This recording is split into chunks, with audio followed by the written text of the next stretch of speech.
మనం 2000లోకి వెళ్దాం ఒకసారి. 2000లో ఏమైంది, 2005లో ఓకే టైప్ రైటర్స్ ఉండేవాళ్ళు.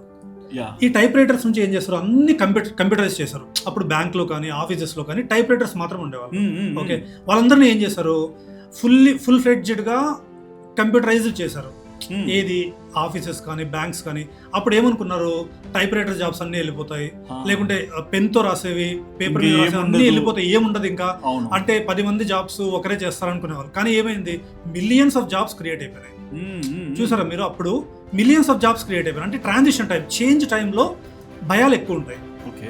ఒక సిస్టమ్ టైప్ రైటర్ నుంచి కంప్యూటర్ కి చేంజ్ అయినప్పుడు చాలా మంది భయపడిపోయారు. ఓకే, కానీ ఇంప్లిమెంట్ అయ్యాక ఫుల్ ఫ్లెడ్జ్డ్ గా మిలియన్స్ ఆఫ్ జాబ్స్ క్రియేట్ అయ్యి బెంగళూరులో, హైదరాబాద్, చెన్నై, పూణే, ముంబైలో కొన్ని వేల మంది, కొన్ని లక్షల మందికి జాబ్స్ వచ్చేసాయి. ఓకే, అవే ఇప్పుడు మన సాఫ్ట్వేర్ జాబ్స్ అవును చూస్తున్నాం. సేమ్ అదే ఇక్కడ కూడా జరుగుతుంది. ఇప్పుడు ఏ అనేది ట్రాన్సిషన్ ఫేజ్ లో ఉంది.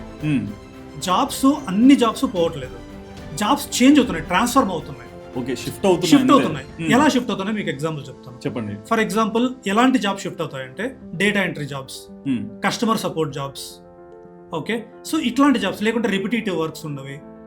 ఓకే, ఇవన్నీ ఏం చేస్తారంటే వాళ్ళు ఇవన్నీ ఫాస్ట్ గా, లేకుంటే కోడ్ రాసే వాళ్ళు అప్పుడు ఇలాంటి జాబ్స్ అన్ని ఫాస్ట్ గా ట్రాన్స్ఫార్మ్ అవుతాయి. అంతే, జాబ్స్ అయితే ఓకే, ఇంతకుముందు ఏం చేసేవాడు, ఒక ప్రోగ్రామర్, సాఫ్ట్వేర్ ఇంజనీర్ ఒక 1000 లైన్స్ కోడ్స్ రాసేవాడు, రాసి దాన్ని ఎగ్జిక్యూట్ చేసి ఇంప్లిమెంట్ చేసేవాడు.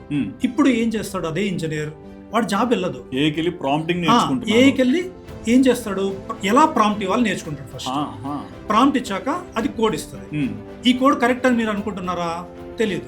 దాన్ని ఎవరు ఎవాల్యుయేట్ చేయాలి, మళ్ళీ ఆ ఇంజనీరే ఎవాల్యుయేట్ చేయాలి.